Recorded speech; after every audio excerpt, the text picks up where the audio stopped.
നമ്മളൊരു വിശ്വാസി ആണോ അതോ ക്രിസ്തുവിന്റെ ഒരു ഫോളോവർ, തന്നെ പിൻപറ്റുന്ന ഒരു ശിഷ്യനാണോ എന്നുള്ളതായിരിക്കുന്ന ഒരു ചോദ്യമാണ് ഇന്നത്തെ ചിന്താവിഷയം. ഒരു വിശ്വാസിയും ഒരു ശിഷ്യനും ഡിസൈപ്പിളും തമ്മിലുള്ളതായിരിക്കുന്ന വ്യത്യാസം വളരെ വലുതാണ്. നമ്മളെല്ലാവരും ക്രിസ്തീയ വിശ്വാസത്തിലേക്ക് വന്നു. വിശ്വാസ ജീവിതത്തിൽ വന്ന് നാം ഓരോരുത്തരും ചില നാളുകൾ 5, 10, 15, 20, 30 നീണ്ടു പോകുന്ന വർഷങ്ങളുടെ കണക്കുകൾ നമുക്ക് പക്ഷെ കാണാം. എന്നാൽ 30 വർഷമായ ഒരു വ്യക്തിയെ പഠിച്ചാലും 5 വർഷമായ ഒരു വ്യക്തിയെ പഠിച്ചാലും വിശ്വാസി എന്ന ലെവലിൽ തന്നെയാണ് നമ്മൾ അറിയപ്പെടുന്നത്. എന്നാൽ കർത്താവ് നമ്മെക്കുറിച്ച് ആഗ്രഹിക്കുന്നത് എപ്രകാരമാണ് എന്നുള്ളതാണ് നമ്മൾ പഠിക്കാൻ പോകുന്നത്. കർത്താവിന്റെ ശിഷ്യന്മാരോട് പറഞ്ഞത്, അല്ലെങ്കിൽ തന്റെ ശിഷ്യന്മാരെ ഭാരമേൽപ്പിച്ചതായിരിക്കുന്ന വലിയൊരു ഉത്തരവാദിത്വമാണ് മത്തായിയുടെ സുവിശേഷത്തിൽ നമുക്ക് തന്റെ ശിഷ്യന്മാരെ പറഞ്ഞേക്കുമ്പോൾ കാണാൻ കഴിയുന്നത്. ഇതില് ശിശുഗണത്തെ പഠിപ്പിച്ചതും പറഞ്ഞേൽപ്പിച്ചതുമായിരിക്കുന്ന ആ വലിയ കൽപ്പനാ സന്ദേശം എന്തെന്ന് ചോദിച്ചാൽ മത്തായിയുടെ സുവിശേഷം 28-ാം അധ്യായത്തിന്റെ 18-19 വചനമാണ്. യേശു അടുത്ത് ചെന്ന് സ്വർഗ്ഗത്തിന് ഭൂമിയിൽ സകല അധികാരവും എനിക്ക് നൽകപ്പെട്ടിരിക്കുന്നു. ആകെ നിങ്ങൾ പുറപ്പെട്ട് സകല ജാതികളെയും ശിഷ്യരാക്കി പിതാവിന്റെയും പുത്രന്റെയും പരിശുദ്ധാത്മാവിന്റെയും നാമത്തിൽ സ്നാനം കഴിപ്പിച്ചു. ഞാൻ നിങ്ങളോട് കൽപ്പിച്ചതൊക്കെയും പ്രമാണിപ്പാൻ തക്കവണ്ണം ഉപദേശിച്ചുകൊള്ളുകയും ഞാൻ ലോക അവസാനത്തോളം എല്ലാം നാളെ നിങ്ങളോട് കൂടെ ഉണ്ട് എന്ന് അറിയിച്ചു. സകല ജാതികളെയും ശിഷ്യരാക്കുക എന്നുള്ള കർത്താവിന്റെ കൽപ്പന ഇവിടെ നമുക്കിവിടെ കാണാൻ കഴിയും. ശിഷ്യന്മാരെ ഏൽപ്പിച്ചത് സകലരെയും ശിഷ്യരാക്കുക എന്നുള്ളതാണ്. എന്നാൽ ശിഷ്യത്വത്തിലേക്ക് എത്തുന്നതിന് മുൻപുള്ളതായിരിക്കുന്ന ഒരു ആദ്യപടി എന്ന വണ്ണമാണ് ഒരു വിശ്വാസി എന്നത് നമുക്ക് മനസ്സിലാക്കാൻ കഴിയുന്നത്. ഇവർ തമ്മിലുള്ള ഒരു ഡിഫറൻസ്, രണ്ടുപേരും തമ്മിലുള്ളതായിരിക്കുന്ന വ്യത്യാസം ഒന്ന് നിങ്ങളുടെ മുന്നിലേക്ക് കൊണ്ടുവരാൻ ആഗ്രഹിക്കുക. ആരാണ് വിശ്വാസി, ആരാണ് ശിഷ്യൻ? വിശ്വാസി എന്നാൽ യേശുവിൽ വിശ്വസിക്കുന്നത്. 2, വിശ്വാസം അങ്ങനെയുള്ളവരുടെ ഹൃദയത്തിൽ നിന്ന് ആരംഭിക്കും. യാക്കോബിന്റെ 2:17 വാക്യത്തിൽ ഇതുമായി ബന്ധപ്പെട്ട് നമുക്ക് കാണാൻ കഴിയുന്നത്. എന്നാൽ ശിഷ്യനെ കുറിച്ച് നമ്മൾ പഠിക്കുമ്പോൾ യേശുവിനെ വിശ്വസിക്കുക മാത്രമല്ല, ദിവസേന യേശുവിനെ അനുഗമിക്കുകയും അവരുടെ ഉപദേശപ്രകാരം ജീവിക്കുകയും ചെയ്യുന്ന വ്യക്തിയാണ് ശിഷ്യൻ എന്ന് പറയുന്നത്. അപ്പോ ഒരു വിശ്വാസി എന്ന് പറയുമ്പോൾ കേവലം യേശുവിൽ വിശ്വസിക്കുന്നവൻ, അവന്റെ ഹൃദയത്തിന്റെ ആഴത്തിൽ നിന്നാണ് വിശ്വാസം ഉരുത്തിരിയുന്നത് എന്ന് നമുക്കറിയാം. എന്നാൽ ഒരു ശിഷ്യനായിരിക്കുക എന്ന് പറയുന്നത് കേവലം വിശ്വാസം കൊണ്ട് മാത്രം പറ്റത്തില്ല. പിന്നെയോ ദിവസേന ക്രിസ്തുവിനെ അനുഗമിക്കുകയും ക്രിസ്തുവിന്റെ ഉപദേശപ്രകാരം ജീവിക്കുകയും നമുക്ക് വേണം. ദൈവത്തിന്റെ സ്തോത്രം. ലീവ് ഇൻ ക്രൈസ്റ്റ്, അത് വളരെ പ്രധാനപ്പെട്ട ഒരു വിഷയമാണ്. നമ്മൾ ക്രിസ്തുവിൽ വസിക്കുന്നവരായി തീർക്കുന്ന ഒരു പ്രക്രിയയാണ് ശിഷ്യത്വം പ്രാപിക്കുന്നത്. യഥാർത്ഥ വിശ്വാസം അനുസരണത്തിലേക്ക് നമ്മെ നയിക്കുമ്പോൾ ആ അനുസരണം നമ്മളെ ശിഷ്യത്വത്തിലേക്ക് നയിക്കുന്നതിന് കാരണമായിരിക്കും.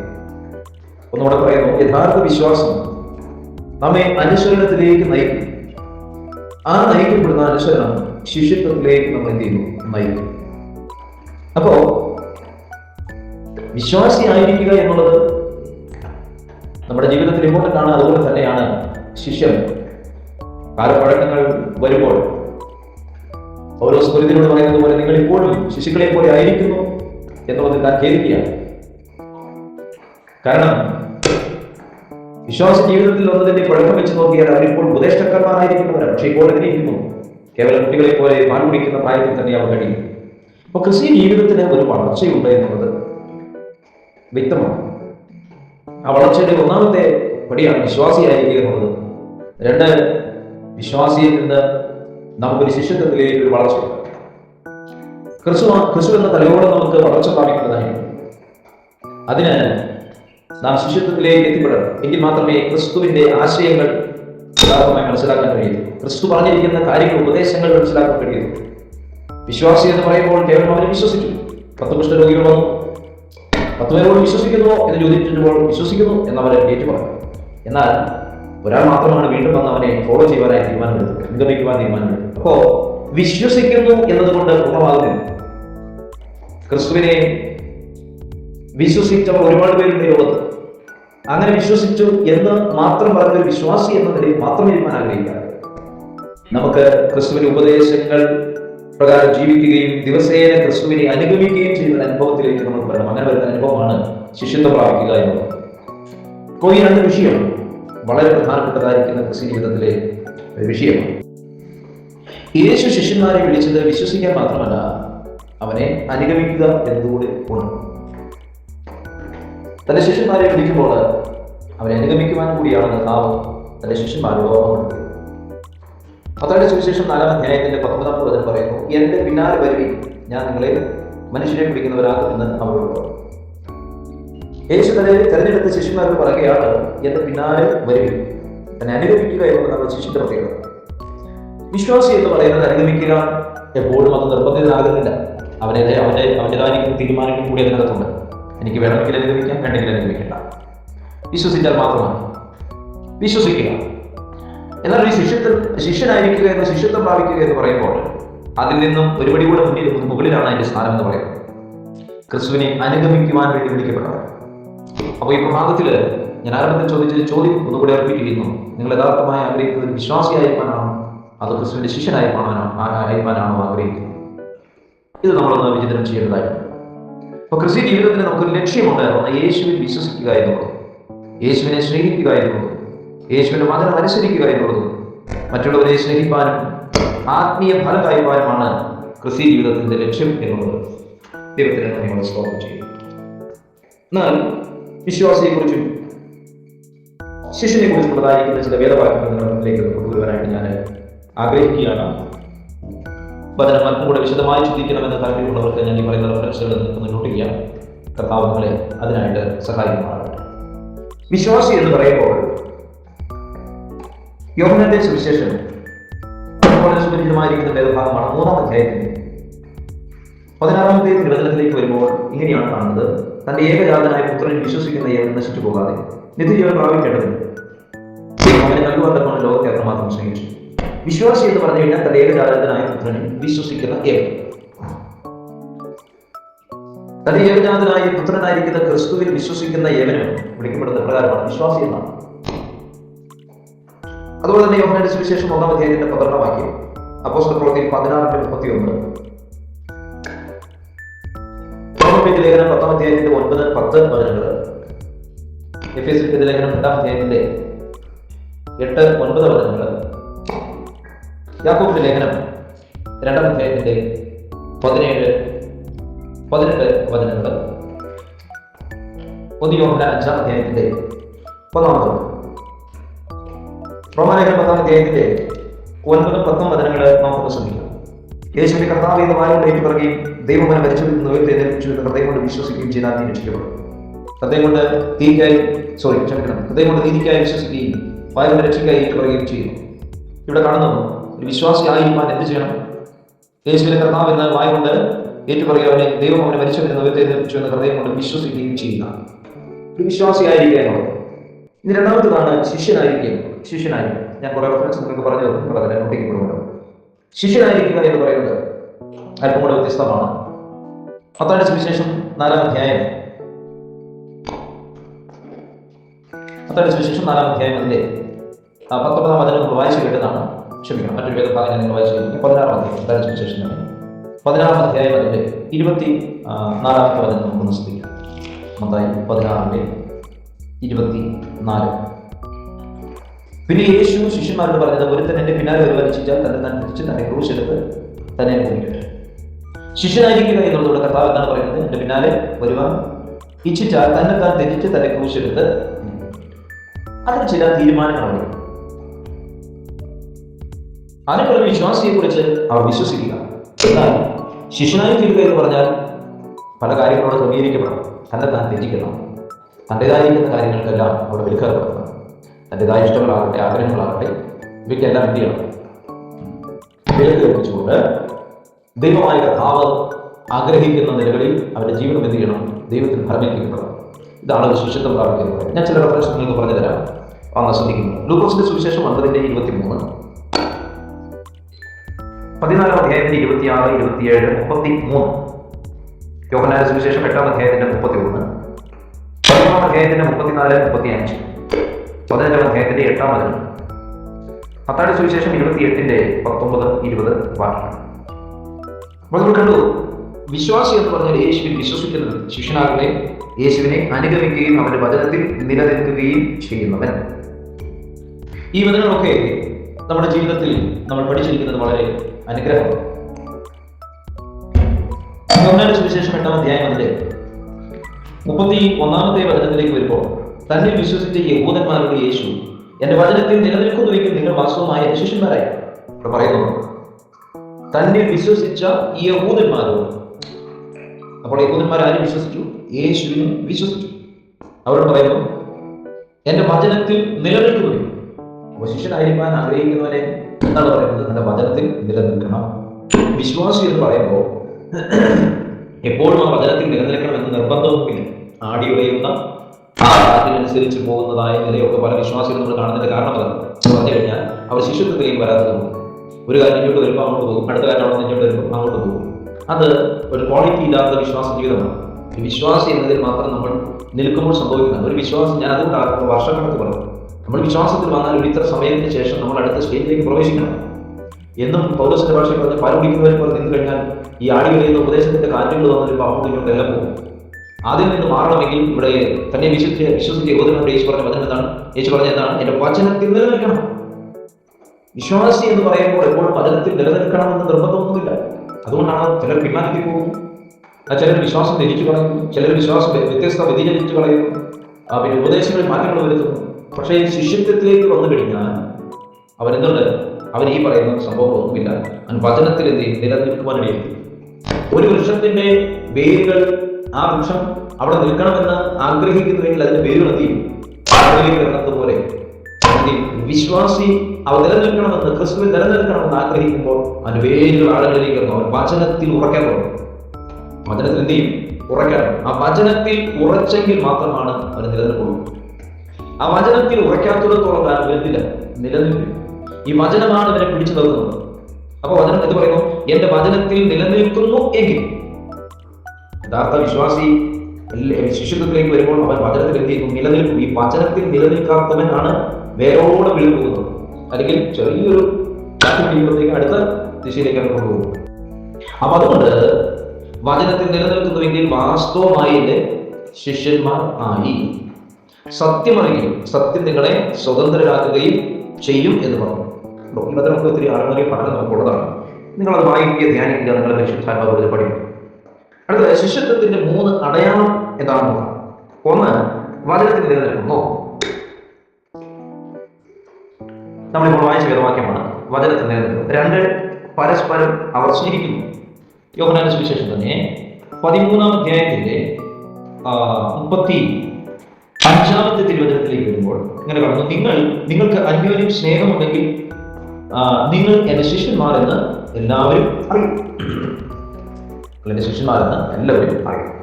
ഓക്കെ, അപ്പോൾ പറയുന്നു നിങ്ങൾ അന്യോന്യം സ്നേഹമുണ്ടെങ്കിൽ. അപ്പൊ ശിഷ്യത്വത്തിന്റെ മറ്റൊരു അടയാളമാണ് സ്നേഹം എന്നുള്ളത്. ഈ സ്നേഹം എന്നുള്ളത് കോർത്തിണക്കി പണിയാണ്. 2 തുണികൾ തമ്മിൽ ചേർത്തിണക്കി തുന്നി ചേർക്കുമ്പോൾ മറ്റൊരു നൂല് കൊണ്ട് അതിനെ തുന്നി ചേർക്കുന്നത് പോലെ തന്നെയാണ് സ്നേഹം കൊണ്ട് എന്ത് ചെയ്യുന്നു? കോർത്തിണക്കി പണിതിരിക്കുന്നത്. ആ സ്നേഹം ആരുതാണ്? ക്രിസ്തുവിന്റെ സ്നേഹത്താൽ നമ്മൾ ബന്ധിക്കപ്പെട്ടിരിക്കുന്നു. നമ്മളെപ്പോൾ കണക്ട് ചെയ്തപ്പെട്ടിരിക്കുകയാണ്. 3, എന്ത് ചെയ്യണം? ശിഷ്യത്വത്തിന്റെ 3ാമത്തെ അടയാളമാണ് ഫലം കായ്ക്കുക. ഫലം കായ്ക്കുക. യോഹന്നാന്റെ സുവിശേഷം തന്നെ 15-ന്റെ 8-ാമത്തെ വചനത്തിലേക്ക് വരുമ്പോൾ തന്നെ പറയുന്നു, നിങ്ങൾ വളരെ ഫലം കായ്ക്കുന്നതിനാൽ എന്റെ പിതാവ് മഹത്വപ്പെടുന്നു, അങ്ങനെ നിങ്ങൾ എന്റെ ശിഷ്യന്മാരാകും. അപ്പൊ ശിഷ്യനായിരിക്കുക എന്നുള്ളതിൽ ശിഷ്യത്വത്തിന്റെ 3ാമത്തെ അടയാളമാണ് ഫലം കായ്ക്കുന്നത്. നിങ്ങൾ വളരെ ഫലം കായ്ക്കുന്നതിനാൽ എന്റെ പിതാവ് മഹത്വം. വളരെ ഫലം കായ്ക്കുന്നവരെ കണ്ടാൽ മനസ്സിലാക്കിക്കൊള്ളവൻ ആരാണ്? ശിഷ്യനാണ്. വിശ്വാസിയെ സംബന്ധിച്ച് അവൻ ഫലം കായ്ക്കുവാൻ ചിലപ്പോൾ കർത്താവ് നോക്കിയപ്പോൾ കണ്ട ആ അത്യാവശ്യത്തെ പോലെയാണ്. മുമ്പ് ഫലമായിരിക്കും, ചിലപ്പോൾ ഫലം കായ്ക്കുന്നില്ല, ചിലപ്പോൾ ഇങ്ങനെ കൂടും, അതിന് കുറച്ച് ചിലപ്പോൾ വഴിപ്പോകും, അതിനെ പോലെ ഒഴിപ്പോകും. ഇങ്ങനെ ഒത്തിരി പ്രശ്നങ്ങളൊക്കെ ഉണ്ടാകും. എന്നാൽ ഒരു ശിഷ്യനെ സംബന്ധിച്ച് നമ്മൾ പഠിക്കുമ്പോൾ ആ ശിഷ്യത്വമാണ് നമ്മൾ പറയുന്നു. ശിഷ്യൻ ഫലം കായ്ക്കും. എങ്ങനെ പറയുന്നു? വളരെ ഫലം കായ്പാൻ ദൈവത്തിന് നന്ദി. അപ്പോൾ 3 പോയിന്റുകളാണ്. ശിഷ്യത്വത്തിനെ കുറിച്ച് നമ്മൾ പഠിക്കുന്ന 3 കാര്യങ്ങളാണ്. ശിഷ്യത്വത്തിന്റെ 3 അടയാളങ്ങളാണ് നമ്മൾ കണ്ടത്. ഇനി 2 ചോദ്യമാണ്. ഒന്നാമത്തെ ചോദ്യം, ഞാൻ യേശുവിനെ വിശ്വസിക്കുന്നു. 2, ഞാൻ യേശുവിനെ അനുഗമിക്കുന്നു. അപ്പോൾ എന്താണ് വിശ്വാസം എന്നതിനെ കുറിച്ചും, അല്ലെങ്കിൽ ആരാണ് വിശ്വാസിയെന്നും ആരാണ് ശിഷ്യൻ എന്നതിനെ കുറിച്ച് നമ്മൾ കേട്ടു. ഇനി ഒരു ചോദ്യമായിട്ട് വന്നു കഴിഞ്ഞാൽ, ഞാൻ യേശുവിനെ വിശ്വസിക്കുന്നു. 2, ഞാൻ യേശുവിനെ അനുഗമിക്കുന്നു. അപ്പോൾ യേശുവിനെ വിശ്വസിക്കുന്നുണ്ടോ എന്ന് ചോദിച്ചു കഴിഞ്ഞാൽ ആരായിരിക്കും? അവനൊരു വിശ്വാസം. രണ്ടാമത്തെ ചോദ്യം, ഞാൻ യേശുവിനെ അനുഗമിക്കുന്നുണ്ടോ എന്ന് ചോദിച്ചാൽ ആരാണ്? അവനൊരു ശിഷ്യനാണ്. അപ്പൊ ഇവ രണ്ടും ഒരുമിച്ച് വരുമ്പോഴാണ് ക്രിസ്തീയ ജീവിതം ചെയ്യുന്നത് ഒരു പൂർണ്ണതയിലേക്ക് എത്തപ്പെടും എന്ന് പറഞ്ഞാൽ വിശ്വാസം ഉണ്ടാകണം, അപ്പോൾ തന്നെ നമ്മുടെ ശിഷ്യനും ആയിരിക്കണം. അപ്പൊ ഞാൻ യേശുവിൽ വിശ്വസിക്കുന്നുണ്ടോ എന്നൊന്ന് ചോദിച്ചു കഴിഞ്ഞാൽ ചില കാര്യങ്ങൾ കൂടി ഒന്ന് ഓർമ്മപ്പെടുത്താൻ ആഗ്രഹിക്കുന്നു. നമ്മുടെ രക്ഷയുമായി ബന്ധപ്പെട്ട ഒരു കാര്യം ചോദ്യമാണ്. യഥാർത്ഥമായിരിക്കുന്ന വിശ്വാസം യേശുവിൽ ആശ്രയിക്കുന്നതാണ് നമ്മൾ കേട്ടു. യേശു ക്രിസ്തു ദൈവപുത്രനാണെന്നും എൻ്റെ പാപങ്ങൾക്ക് വേണ്ടി മരിക്കുകയും ഉയർത്തെഴുന്നേൽക്കുകയും ചെയ്തതെന്ന് ഞാൻ വിശ്വസിക്കുന്നുണ്ടോ? നമ്മൾ സ്വയം ഒന്ന് ആത്മപരിശോധന നടത്തുവാനുള്ള ചില കാര്യങ്ങളാണ് ഞാൻ പറയുന്നത്. അതിലൊന്നാമത്തേത്, എന്റെ രക്ഷയ്ക്കായി ഞാൻ ആരിനാണ് ആശ്രയിക്കുന്നത്? വിശ്വാസിയെ കുറിച്ചാണ് പറയുന്നത്. വിശ്വസിക്കുന്നുണ്ടോ എന്നുള്ള ചോദ്യത്തിലുള്ള ചില ആത്മപരിശോധനയാണ്. എന്റെ രക്ഷയ്ക്കായി ഞാൻ ആരിലാണ് ആശ്രയിച്ചത്? പലരിലും നമുക്ക് ആശ്രയിക്കാം, ഓപ്ഷൻ ഒത്തിരിയുണ്ട്. പക്ഷെ എന്റെ രക്ഷയ്ക്കായിട്ട് ഒരേ ഒരു രക്ഷണമുള്ള ആരാണ് ആശ്രയിക്കുന്നത്? യേശു. 2, എന്റെ പാപങ്ങളെ കുറിച്ച് ഞാൻ ബോധവാനാണ്.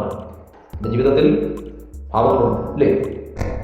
നമ്മുടെ ജീവിതത്തിൽ 3 തരത്തിലുള്ള പാപങ്ങളെ കുറിച്ച് ഞാൻ മുമ്പ് നിങ്ങളെ പഠിപ്പിച്ചിട്ടുള്ളതാണ് എൻ്റെ ഒരു ഓർമ്മ എനിക്കുള്ളത്. 3 തരത്തിലുള്ളതായിരിക്കും പാപം മനുഷ്യന്റെ ജീവിതത്തിൽ എഫക്ട് ചെയ്യാറുണ്ട്. ആ 3 തരത്തിലുള്ള പാപങ്ങളെ കുറിച്ച് ഞാൻ മുമ്പ് നിങ്ങളെ പഠിപ്പിച്ചിട്ടുണ്ട് എൻ്റെ ഒരു ഓർമ്മ കിടക്കുന്നു. പഠിപ്പിച്ചിട്ടില്ല എങ്കിൽ നിങ്ങൾക്ക് അത് പറഞ്ഞു തന്നിട്ടില്ല എങ്കിൽ ക്ഷമിക്കുക, കർത്താവ് നിങ്ങളെ സഹായിക്കും. 3 തരത്തിലുള്ള പാപങ്ങളാണ് മനുഷ്യന്റെ ജീവിതത്തിൽ ഇയന്ത്രിക്കുന്നത്. എന്നാൽ ഈ 3 തരത്തിലുള്ള പാപങ്ങൾ ഏതൊക്കെയാണ്? 1, പാരമ്പര്യ പാപം, ഇൻഹെറിറ്റൻസ്. 2, ആരോഗ്യപ്പെട്ട പാപം, ഇമ്പ്യൂട്ടൻസി. 3, വ്യക്തിപരമായിരിക്കുന്ന പാപം, പേഴ്സണൽസ്. അപ്പോൾ ഈ പാപങ്ങളെ കുറിച്ചൊക്കെ പഠിക്കുമ്പോൾ എൻ്റെ പാപങ്ങളെ കുറിച്ച് ഞാൻ ബോധവാണ്. ഞാൻ പാപിയാണ്, പാപത്തിൽ ഞാൻ ജനിക്കപ്പെടുന്നു, ഇങ്ങനത്തെ കാര്യങ്ങളെ കുറിച്ച് ഞാൻ ബോധവാണ്. 3, മാനസാന്തരത്തോടെ ഞാൻ ദൈവത്തിലേക്ക് തിരിഞ്ഞു. മാനസാന്തരത്തോടെ ഞാൻ ദൈവത്തിലേക്ക് തിരിഞ്ഞു. ഇത് ആത്മപരിശോധന. മാനസാന്തരത്തിലേക്ക് ഞാൻ ദൈവത്തിലേക്ക് തിരിഞ്ഞോ? ഇത് നമ്മളോട് തന്നെ ചോദിക്കണം. കാൽപ്പഴക്കങ്ങൾ കടന്നുപോയി. പിതാക്കന്മാർ വിശ്വാസത്തിലായിരുന്നു, ക്രിസ്തുവിൽ വിശ്വസിക്കുന്നവരായതുകൊണ്ട് ഞാൻ ആ കൂട്ടത്തിൽ ഇങ്ങനെ ഒഴുക്കിനനുസരിച്ച് പോയ വ്യക്തിയാണ്. പക്ഷേ നമ്മൾ ആത്മപരിശോധന ചെയ്യണം. മാനസാന്തരത്തോടെ ഞാൻ ദൈവത്തിലേക്ക് തിരിഞ്ഞിരുന്നു എന്നാണ്. 4, യേശു എന്റെ രക്ഷകനാണെന്ന് ഞാൻ ഹൃദയത്തിൽ വിശ്വസിക്കുന്നു. അതോ പിതാക്കന്മാർ ആരാധനയ്ക്ക് പോയതുകൊണ്ട് ഞാൻ അത് പിന്നിട്ട് ആ പുറകെ പോകുന്ന ഒരാളായിട്ടാണ്? അതോ വ്യക്തിപരമായി എന്റെ ജീവിതവും ക്രിസ്തുമായിട്ടുള്ള ബന്ധമുണ്ടോ എന്ന് നമ്മൾ സ്വയം. അതിൽ ഒതുങ്ങുന്ന ചില വാക്യങ്ങൾ ഞാൻ പറഞ്ഞത്. യോഹന്നാന്റെ സുവിശേഷം 3-ാം അധ്യായം 16, റോമർ 10:9-10, എഫെസ്യർ 2:9. രണ്ടാമത്തെ ചോദ്യമാണ്, ഞാൻ യേശുവിനെ അനുഗമിക്കുന്നു. യേശുവിനെ അനുഗമിക്കുന്നവരാണ് ശിഷ്യനാണ്. അപ്പൊ ഞാൻ യേശുവിനെ അനുഗമിക്കുന്നു. ഇത് ശിഷ്യത്വവുമായി ബന്ധപ്പെട്ട ഒരു കാര്യമാണ്. യേശുവിനെ വിശ്വസിച്ചതിന് ശേഷം അവരുടെ ഉപദേശപ്രകാരം ഞാൻ ജീവിക്കുന്നുണ്ടോ എന്നുള്ളതാണ്. ഞാൻ യേശുവിനെ അനുഗമിക്കുന്നുണ്ടോ എന്നുള്ള ചോദ്യത്തിലേക്ക് നമ്മൾ എത്തുന്നത്. യേശുവിനെ അനുഗമിക്കുക എന്നത് കേവലം ഞായറാഴ്ച മാത്രം ഒരു സഹായകത്തിൽ പങ്കെടുക്കുന്നതല്ല. ജീവിതത്തിന്റെ എല്ലാ മേഖലകളിലും അവനെ കർത്താവായി അംഗീകരിക്കുന്നതാണ്, അവരെ പിന്തുണയ്ക്കുക എന്നുള്ളത്. ഇതിനെക്കുറിച്ച് നമ്മൾ ആത്മബന്ധം നടത്തി കഴിഞ്ഞാൽ ആത്മപരിശോധന നടത്തി കഴിഞ്ഞാൽ ഒന്നാമത്തെ ചോദ്യം ഇതാണ്: ഞാൻ ദൈവവചനം വായിക്കുകയും അനുസരിക്കുകയും ചെയ്യുന്നുണ്ടോ? ക്രിസ്തുവിന്റെ ഫോളോവർ ആകുക, ശിഷ്യനാകുക, അനുഗമിക്കുന്ന ഒരു വ്യക്തിയായിരിക്കും എന്ന് പറയുമ്പോൾ ഒന്നാമത്തത്, ഞാൻ ദൈവവചനം വായിക്കുകയും അത് അനുസരിക്കുകയും ചെയ്യുന്നുണ്ടോ? വായിച്ചാൽ മാത്രം പോരാ, ഞാൻ അനുസരിക്കുവാൻ മനസ്സിലാണ്. എന്റെ തീരുമാനങ്ങളിൽ യേശുവിന്റെ ഇഷ്ടം ഞാൻ അന്വേഷിക്കാറുണ്ട്. എന്റെ തീരുമാനങ്ങളൊക്കെ എടുക്കാറുണ്ട്. ഒരു വിശ്വാസിയെ സംബന്ധിച്ച് തീരുമാനം എടുക്കും. ചിലപ്പോൾ സ്വന്തം തീരുമാനമായിരിക്കും, മറ്റുള്ളവർ തീരുമാനമായിരിക്കും, ചില സമയത്ത് ദൈവത്തോട്. പക്ഷേ ഒരു ശിഷ്യനായിരിക്കും എന്ന് പറയുന്നത് വ്യക്തിയെ സംബന്ധിച്ച് അവന്റെ തീരുമാനം എടുക്കുമ്പോൾ ആരിലായിരിക്കും? യേശുവിന്റെ ഇഷ്ടം അന്വേഷിക്കാറുണ്ടോ എന്നതാണ്. 3, മറ്റുള്ളവരെ സ്നേഹിക്കുകയും ക്ഷമിക്കുകയും, മറ്റുള്ളവരോട് സ്നേഹിക്കുകയും മറ്റുള്ളവർ ക്ഷമിക്കുകയും ചെയ്യുന്നുണ്ടോ? ക്രിസ്തു അതാണ് ശിഷ്യന്മാരെ പഠിപ്പിച്ചത്. ക്രിസ്തുവിന്റെ സ്വഭാവം അതാണ്. മറ്റുള്ളവരെ സ്നേഹിച്ചു, മറ്റുള്ളവരെ ചെയ്തു. ദൈവത്തിന്റെ സ്തോത്രം. സ്നേഹിക്കുകയും മറ്റുള്ളവർ ക്ഷമിക്കുകയും ചെയ്യുവാൻ ചെയ്തു. തന്നെ ഉപദ്രവിച്ചവർക്ക് വേണ്ടി പ്രാർത്ഥിച്ചവരോട് ക്ഷമിച്ചു. 4, എന്റെ ജീവിതത്തിൽ ആത്മാവിന്റെ ഫലമുണ്ടോ? ഞാനൊരു ക്രിസ്തു ശിഷ്യനായിരിക്കുന്നു ആഗ്രഹിക്കുന്ന വ്യക്തിയെങ്കിൽ ആത്മാവിന്റെ ഫലം എന്ത് ചെയ്യണം ഉണ്ടാവുക. 5, യേശുവിന് വേണ്ടി ത്യാഗം സഹിക്കാൻ ഞാൻ തയ്യാറാണോ? യേശുവിന് വേണ്ടിയിട്ട് എന്റെ ജീവിതം എന്താണ്? വാക്യമാണ് തന്നെ താൻ തിരിച്ച് തന്നെ ക്രൂശെടുത്ത് എന്നെ അനുഭവിക്കുന്നത്. അപ്പോൾ യേശുവിന് വേണ്ടി ത്യാഗം സഹിക്കാൻ ഞാൻ തയ്യാറാണോ? ഈ ചോദ്യം നമ്മൾ വ്യക്തിപരമായി ചോദിക്കും. ഇതിനെടുക്കുന്ന ചില വാക്യങ്ങൾ മത്തായിയുടെ സുവിശേഷം 16:24, ലൂക്കോസ് 9:23, യോഹന്നാൻ 8:31, 13:35 വചനങ്ങൾ നമുക്ക് പഠിക്കുമ്പോൾ ഇതുമായി ബന്ധപ്പെട്ട വാക്യങ്ങൾ കാണുവാൻ കഴിയുന്നു. സമയക്കൂടെ ഞാൻ നിർത്തട്ടെ. ഇവ രണ്ടും എങ്ങനെയാണ് ബന്ധിക്കപ്പെട്ടിരിക്കുന്നത് എന്ന് കൂടെ പറഞ്ഞ് ഞാൻ അവസാനിപ്പിക്കട്ടെ. വിശ്വാസത്തെക്കുറിച്ചും ശിഷ്യത്വത്തെക്കുറിച്ചും രണ്ടും നമ്മൾ ഇതുവരെ പഠിച്ചു. ഈ പഠനത്തിൽ അവസാനം നമ്മൾ മനസ്സിലാക്കി ഞാൻ ആരായിരിക്കാനായിട്ടാണ് ആഗ്രഹിക്കുന്നത് എന്ന് നമ്മൾ സ്വയം ഒന്ന് ചിന്തന ചെയ്യുക. അപ്പോൾ തന്നെ ഇവ രണ്ടും എങ്ങനെയാണ് ബന്ധിക്കപ്പെട്ടിരിക്കുന്നത്? മുന്നേ ഞാൻ ഓർമ്മിച്ചത് രണ്ടും കൂടി ചേരുമ്പോൾ മാത്രമാണ് ഒരു പൂർണ്ണത ഉണ്ടാകുന്നത്. എന്നാൽ എങ്ങനെയാണ് നമ്മൾ ബന്ധിക്കപ്പെട്ടിരിക്കുന്നത് എന്നുകൂടെ നമ്മൾ പരിശോധിക്കുകയാണ്. ഒരു ഉദാഹരണമായി നിങ്ങളോട് പറയട്ടെ. ഒരു വൃക്ഷത്തെ നിന്ന് നോക്കുക. ആ വൃക്ഷത്തിന് ഏറ്റവും അടിയിലോട്ട് മണ്ണിനടിയിൽ കാണപ്പെടാതെ കിടക്കുന്ന ഒരു ഭാഗത്തിന് നമ്മളുടെ പേരാണ് വേര്. എന്നാൽ ആ വൃക്ഷത്തെ തിരിച്ചറിയുവാനായിട്ട് നമുക്ക് കഴിയുന്ന കാര്യമാണ് അതിന്റെ ഫലം എന്ന് പറയുന്നത്. അപ്പോൾ വിശ്വാസം എന്നത് വേരുമായും ശിഷ്യത്വം എന്നത് തന്നിൽ കാഴ്ചക്കല്ലാതെ ഫലം കായ്ക്കാൻ കഴിയുകയില്ല എന്ന് പറയുമ്പോൾ തന്നെ തന്നിൽ നിൽക്കുന്ന ക്രിസ്തു എന്ന തായ്തടിയിൽ നിൽക്കുന്ന വിശ്വാസം വേരിൽ നിൽക്കുന്ന തായ്തടിയിൽ നിൽക്കുന്ന ഏത് വ്യക്തിയും ശിഷ്യത്വം പ്രാപിച്ചു കഴിഞ്ഞാൽ അവനിൽ നിന്നാണ് ഫലം പുറപ്പെടുവിക്കുന്നത്. അങ്ങനെയെങ്കിൽ അവനിൽ നിന്ന് പുറത്തു വരുന്ന ഫലമായിരിക്കും. അപ്പോൾ വിശ്വാസം വേരുമായിട്ടും ശിഷ്യത്വം എന്നത് ഫലമായിട്ടുമാണ് നമുക്ക് കാണുന്നത്. ശിഷ്യനായി കഴിഞ്ഞാൽ പിന്നെ അവന്റെ എന്ന് പറയുന്നില്ല, അവൻ പുറപ്പെടുവിക്കുന്നതെല്ലാം ഫലമായിരിക്കും. നിങ്ങൾ വളരെ ഫലക്കായിക്കുമെന്ന് നമ്മുടെ യോഹന്നാന്റെ സുവിശേഷം 15 വായിച്ചു. നിങ്ങൾ വളരെ ഫലക്കായിക്കുന്നുവെങ്കിൽ നിങ്ങൾ എന്റെ ശിഷ്യന്മാരാകും എന്ന് കർത്താവ് ഓർമ്മിച്ചു. അപ്പോൾ ഒരു മരം ജീവനുള്ളതാണെങ്കിൽ അത് ഫലം കായ്ച്ചുകൊണ്ടേയിരിക്കും. യഥാർത്ഥ യേശു ക്രിസ്തുവിലുള്ള വിശ്വാസം കൊണ്ടിലുണ്ടെങ്കിൽ നമ്മളെത്തി നാം ഫലം കായ്ക്കും.